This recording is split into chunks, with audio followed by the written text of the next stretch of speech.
రుద్రాభిషేకమే. అందుకే మీరు చూడండి, లోకంలో ఏ ప్రక్రియ కానివ్వండి, ఏ కష్టం కానివ్వండి, ఏ శుభం కానివ్వండి, ఏ భీతి కానివ్వండి, ఏ సమయం కానివ్వండి, ఏ దేశం కానివ్వండి, మనుషులు తమకు ఆపదలు వచ్చినా సుఖాలు వచ్చినా వెంటనే అభ్యున్నతి కొరకు కానీ భయరాహిత్యము కొరకు కానీ చేసేటటువంటి ఏకైక కార్యం ఏది అంటే రుద్రాభిషేకం.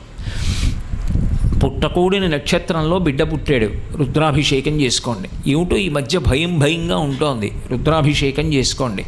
జాతకం ఏలినాటి శనిలో ఉంది, రుద్రాభిషేకం చేసుకోండి. కూతురికి పిల్లవలేదు, రుద్రాభిషేకం చేసుకోండి. భగవంతుడి దయ వల్ల నేను హాయిగా ప్రసన్నంగా సంతోషంగా ఉండగలుగుతున్నాను. ఈ స్థితి నిలబడడానికి రుద్రాభిషేకం చేసుకోండి. ఏది ఎలా ఉండనివ్వండి, కర్తవ్యం మాత్రం రుద్రాభిషేకం ఒక్కటే.